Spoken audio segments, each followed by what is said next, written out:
Hi,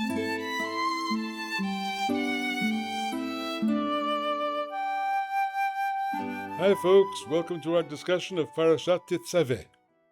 This parasha, the second of the four that talk about the Mishkan, is mostly devoted to kihuna, to the priesthood. And I think I'd like to talk a little bit about priesthood today. Kihuna, or priesthood, is a notion that's a little bit unpopular in our day. It's a little too hierarchical. It sounds like some people are holier than others. And we don't like that idea. So in liberal synagogues, mostly, they've given up the idea of giving the Kohen the first aliyah to the Torah. They've given up the little bit of privilege the Kohen still has after the destruction of the temple. The Kohanim, of course, were once very powerful in privilege. And now, since the year 70, it has been purely vestigial. But even that bit somehow people are afraid of, people walk away from.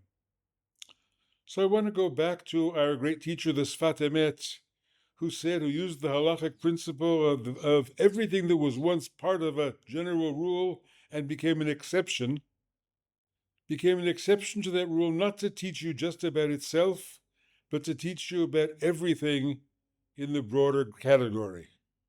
So if the Kohen was part of Israel and the Kohen was taken out to be considered holy, that was so in order to teach you that the whole category of Israel is holy. Everybody is holy. The Sfat Emet says the same thing about the land of Israel. Teaches you that all lands are holy, and Shabbat teaches you that all days are holy. But it provides an example by setting aside a distinction between Kodesh and Chol, between the sacred and the profane. It teaches you what the sacred is. Not just so you consider it sacred, but so that you can find holiness in all the rest of your life. So you can find holiness in the rest of the broader category. That's what the kuna should be. For many years I devoted myself to the education of rabbis. It's a part of my career that's pretty much coming to an end, but it's something that I valued very highly and still care about a lot. The modern rabbinate does have elements of priesthood in it. Some people run away from it and say, oh, no, I'm not a priest, I can't bless you, I'm no more holy than anybody else. Of course not. But that's an unfortunate flight, I think.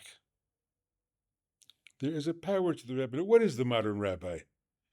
The modern rabbi, male or female, and of course more than half my students were women in later years. The modern rabbi is a combination of the Rav, meaning a knowledgeable person, a scholar about Judaism, who can teach. It's not so much about making legal decisions, but who can teach people the tradition.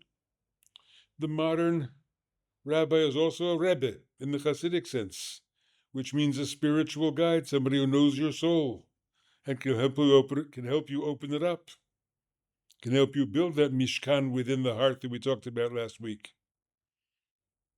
The modern rabbi is also a pastor.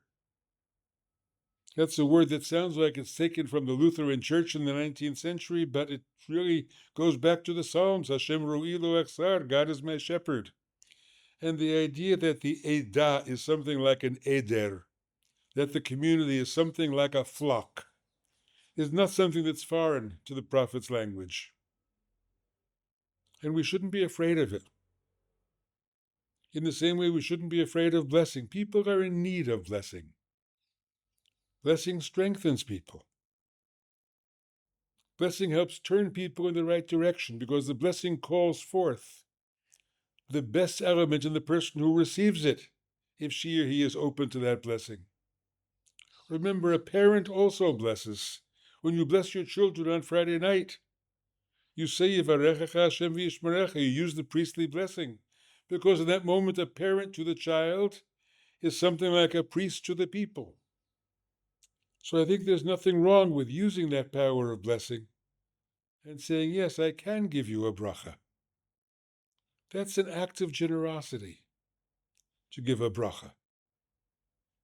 It's an act of generosity that doesn't cost anything. It's a gift you don't have to pick up in the gift shop. You have to pick it up in your heart, in the openness of your heart, to share a blessing with others.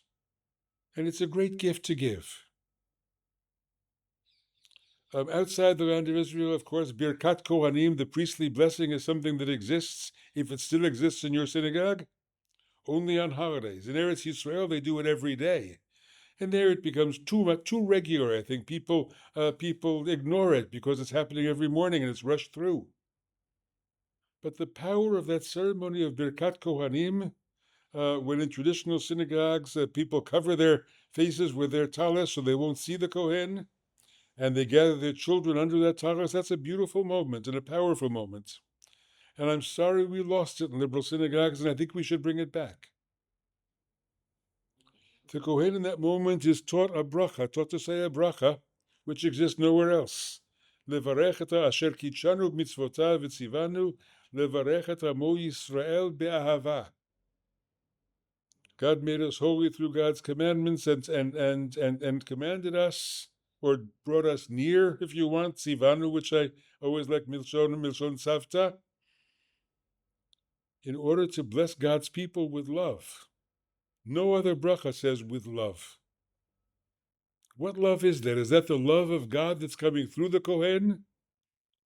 Or is it a call to the Kohen that you have to love those people you're blessing? When you're giving a blessing, that's an act of love. And you have to do it as an act of love. If you can't do it that way, if you can't do it lovingly, maybe you shouldn't be doing it. Because bracha and ahava have a deep connection to one another.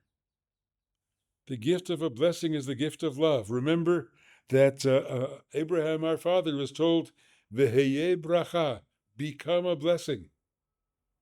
And that word v'heye, as all the commentators point out, is the name of God with the letters reversed. Yud He Vav He becomes Yud Vav He, becomes Vav He Yud He. The name is there in the blessing. V'heye bracha, be a blessing. V'nivrechu v'cha kol mishpechot ha'adama, and all the peoples of the earth will be blessed through you. So the idea of being a priest in a certain moment. A rabbi being a priest, yes, nothing wrong with that. A parent being a priest, a Kohen being a priest, and being able to share the moment of blessing with one another. That's a gift of love. And we should learn again to give it freely and generously. Shabbat Shalom. See you next week.